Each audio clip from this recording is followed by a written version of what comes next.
Hi, I'm Demic, and welcome to my How Not To series.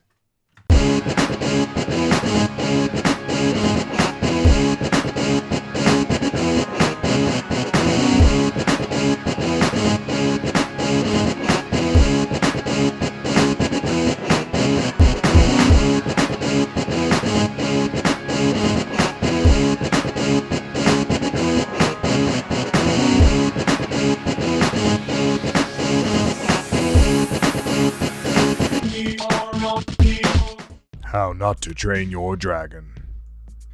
If you found your way to this channel, it's because you're either good at games and enjoy the lesser beings get repeatedly beaten down in somewhat simple situations, or like me, you're not very good at games and are looking for some arguably less than helpful tips to help you on your journey. So today, we're going to talk about Monster Hunter and the numerous dragons that dwell within it by going through a handy guide of do's and do nots. Number 1. Be sure to bring your armor. In the Iceborne expansion, the story makes it clear that you may freeze if you don't wear thick and warm armor in the Hoarfrost Reach, and so the reverse must be true fighting dragons with flaming breath inside hot volcanoes, right? Wrong. Regardless of how clothed or lack thereof you are, you still take sweltering heat damage, and the only thing that suffices to save you seems to be a nice cold beverage. Okay, Capcom.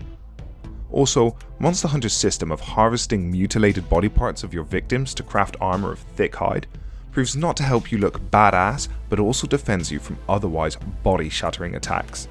You may think not to taunt these huge beasts by flaunting the skins of their fallen brothers and sisters, but you might fail unless you learn to think like them and wear their hides like trophies.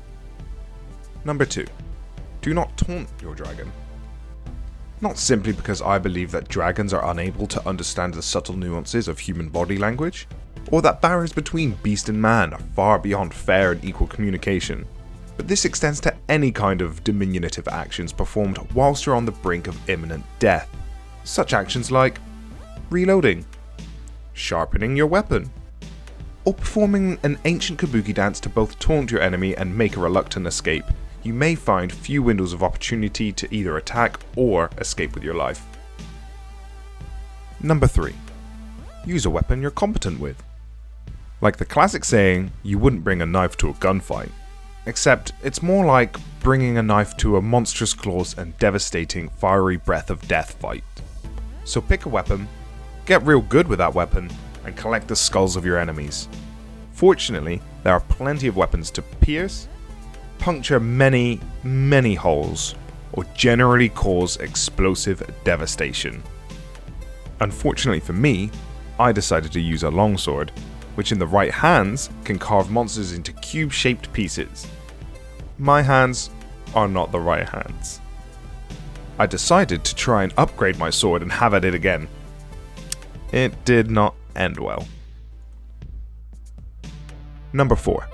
Pick on someone your own size, or at least something around your skill level.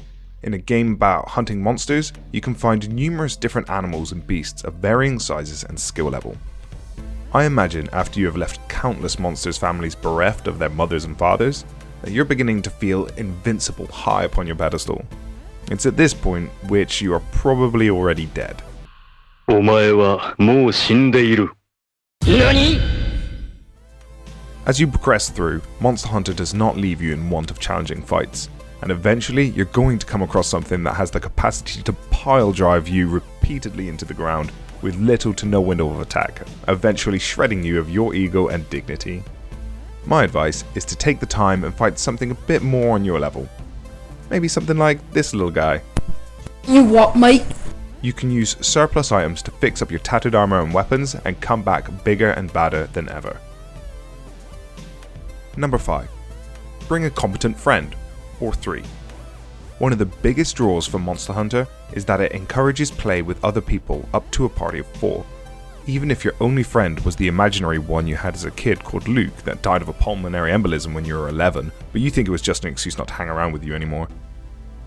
Whether it's a friend from real life, or beautiful Jane 25 UK who you met in a chat room who doesn't want to go on voice comms because her throat is sore. Together, you can use your terrifying weapons to topple a tremendous foe, but be warned, the amount of times you can faint in a fight is shared between the party. And that's it for my tips. I want to give an honourable mention to a final tip, and that's to avoid fighting two monsters at once. Unless you want to get joggled around like being inside a waltz or at the fair, and you tell the carnival folk, do your worst. I hope you enjoyed my How Not To video.